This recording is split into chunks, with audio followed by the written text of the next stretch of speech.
Ended his 21-day fast after surviving on salt and water. Sonam Wangchuk, the climate activist, education reformer from Ladakh, has captured the imagination of the nation with that fast. There's a man called Sonam Wangchuk, an innovator and climate activist. On the 6th of March, he started a hunger strike. It has ended. Hello friends, मैं सनी मनास और आज की video में हम बात करेंगे लद्दाख के बारे में। आप सब जानते हैं कि पिछले कुछ दिनों से लद्दाख में पीसफुल प्रोटेस्ट चल रहा था, लेकिन आज के दिन इस लद्दाख को एक वार जोन बनाया जा रहा है।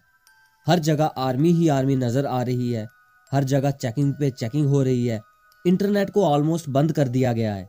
मतलब कि हर जगह 2G कनेक्टिविटी मिल रही है और इवन के जो लोग प्रोटेस्ट कर रहे हैं उन्हें भी जेल में भेजने की कोशिश की जा रही है। आखिर ऐसा क्यों हो रहा है? तो बहुत बंदिशें लद्दाख पर, जैसे कोई वॉर जोन हो ऐसे लगते। इस वीडियो में जो आपने इंसान देखा, इस इंसान का नाम है सोनम वांगचुक। अभी कुछ दिनों पहले ही इन्होंने अपने 21 दिनों के फास्ट को तोड़ा था।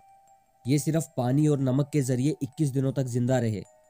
26 मार्च 2024 जब टेम्परेचर -10 डिग्री सेल्सियस था, तब 350 लोग बाहर सो रहे थे इस सोनम वांगचुक नाम के इंसान के साथ।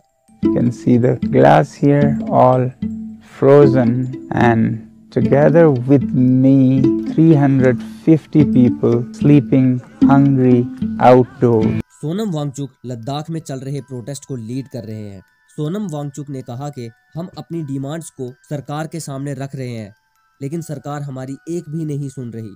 इसीलिए वो 21 दिनों का फास्ट रखते हैं। दूसरा दिन का खात्मा है अनशन का।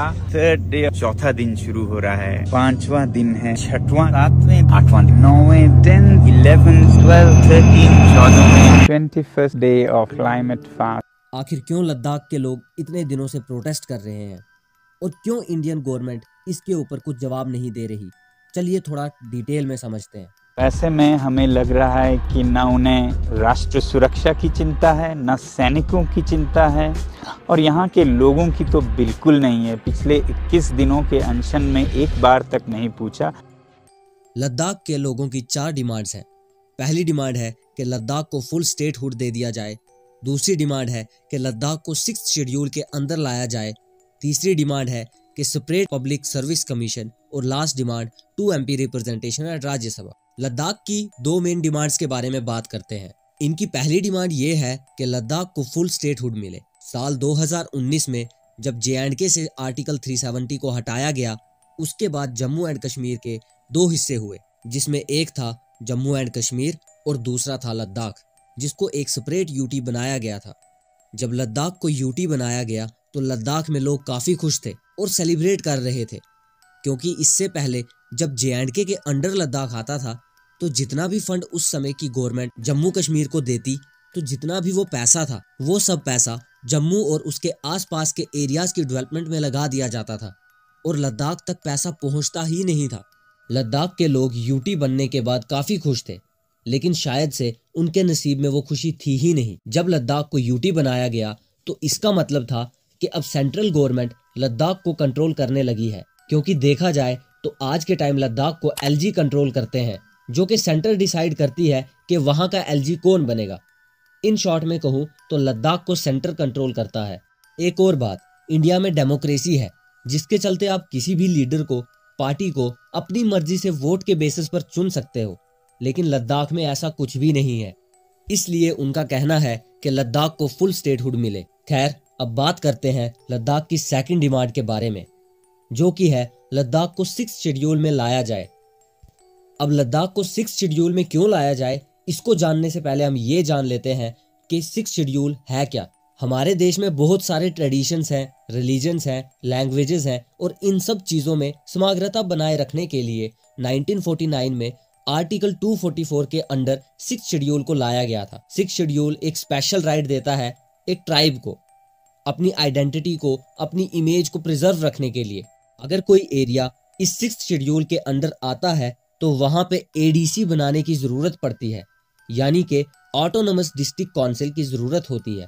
ये काउंसिल एक लोकल गवर्निंग बॉडी जैसी होती है। जो भी डिसीजन उस एरिया के रिलेटेड लिया जाता है वो ADC ही लेती है। लद्दाख में विधानसभा जैसा कॉन्सेप्ट आज के टाइम पे नहीं है, तो इसलिए उधर के लोग चाहते हैं कि एटलीस्ट वहां पे ADC तो हो, देखिए, एडीसी के पास कुछ लिमिटेड पावर्स होती हैं। वहाँ के ट्राइब्स, कल्चर्स, वहाँ की लैंड्स सब एडीसी के अंडर होती हैं। मतलब कि अगर आपको वहाँ की किसी लैंड को लेना है या वहाँ की लैंड में कुछ वर्क करना है, कोई प्रोजेक्ट खोलना है, तो सबसे पहले आपको एडीसी से परमिशन लेनी पड़ेगी। इससे होगा क्या कि लोकल ट्राइब्स अपनी लैंड्स को बचा सकते हैं। आज के टाइम में 4 स्टेट 6 शेड्यूल के अंडर आती हैं, आसाम, त्रिपुरा, मेघालय और मिजोरम। ये सारी स्टेट्स नॉर्थ ईस्ट के स्टेट्स हैं। लद्दाख के लोग 6 शेड्यूल की मांग बहुत सालों से कर रहे हैं और खुद 2019 के इलेक्शन से पहले बीजेपी के मैनिफेस्टो में 3rd पॉइंट था कि लद्दाख को 6 शेड्यूल के अंदर ऐड किया जाएगा। लेकिन इलेक्शंस जीतने के बाद सरकार ने ऐसा कुछ नहीं किया। अब कुल मिला के देखा जाए तो लद्दाख में इसी चीज को लेकर प्रोटेस्ट जारी है। पहले 21 दिनों तक सोनम वांगचुक ने प्रोटेस्ट किया, इसके बाद यहाँ की फीमेल्स ने प्रोटेस्ट किया और अब वहाँ के यूथ प्रोटेस्ट कर रहे हैं। और ये साइकिल हर 21 दिन के बाद रिपीट होता रहेगा और तब तक चलता रहेगा जब तक गवर्नमेंट इनकी डिमांड्स एक्सेप्ट नहीं कर लेती या फिर जब तक इनसे बात करने नहीं जाती। खैर, जैसे ही सोनम वांगचुक ने अपने 21वें दिन का फास्ट कंप्लीट किया, उसके बाद उन्होंने एक रैली निकालने का भी ऐलान किया। हम आह भी भर लें तो हो जाते हैं बदनाम, वो कत्ल भी करें तो चर्चा नहीं होता। इस रैली का नाम था पश्मीना रैली और ये रैली चाइना और इंडिया के बॉर्डर की तरफ जाने वाली थी। 7 अप्रैल 2024 को ये रैली स्टार्ट होनी थी और ये रैली चाइना इंडिया बॉर्डर के पास जाकर रुकती। वहां पे जाकर ये रैली गवर्नमेंट को ये दिखाना चाहती थी कि कैसे चाइना धीरे धीरे इंडिया पर कब्जा करना शुरू कर गया है। लद्दाख में जहां जहां पर भेड़ बकरियों को चराने के लिए ले जाया जाता है, वहां पे चाइना ने 4000 स्क्वायर किलोमीटर तक कब्जा ऑलरेडी कर दिया है। इस चीज को सबके सामने लाना चाहती थी लद्दाख की आवाम उस रैली के जरिए। लेकिन जैसे गवर्नमेंट को ये बात पता चली तो उन्होंने वहां आर्मी भेज दी और आर्टिकल 144 लगा दिया। इंटरनेट को शटडाउन कर दिया जाता है, सिर्फ 2G ही एक्सेस करने को दिया जाता है। सोनम वांगचुक इसके बाद रैली को कैंसिल कर देते हैं क्योंकि वो पीसफुली 450 किलोमीटर का वॉक करके रैली करना चाहते थे बिना किसी वायलेंस के। लेकिन सरकार ने इस रैली को एक गलत नजरिए से देखा, जिसके चलते सोनम वांगचुक को ये रैली कैंसिल करनी पड़ी। खैर, प्रोटेस्ट करना हमारे डेमोक्रेसी का पार्ट है और बिना किसी वायलेंस को क्रिएट किए आप प्रोटेस्ट कर सकते हैं। लद्दाख के लोग उसी चीज का यूज कर रहे हैं और सरकार को इस चीज का जल्द से जल्द कोई सोल्यूशन निकाल लेना चाहिए। उन्हें लद्दाख के लोगों से बात करनी चाहिए। अगर वो उन्हें ये डिमांड्स देना चाहती है तो क्यों देना चाहती है, और नहीं देना चाहती तो क्यों नहीं देना चाहती। और अगर 2019 के इलेक्शन से पहले ये डिमांड्स आपने पूरा करने का वादा किया था तो अभी तक ये डिमांड्स पूरी क्यों नहीं हुई। इन सब सवालों के जवाब चाहती है लद्दाख की आम जनता। खैर, आज की वीडियो में बस इतना ही। आपको आज की वीडियो कैसी लगी कमेंट करके ज़रूर बताएं। अगर वीडियो पसंद आती है तो वीडियो को लाइक करें और ऐसी ही वीडियोस देखने के लिए हमारे चैनल को सब्सक्राइब करें।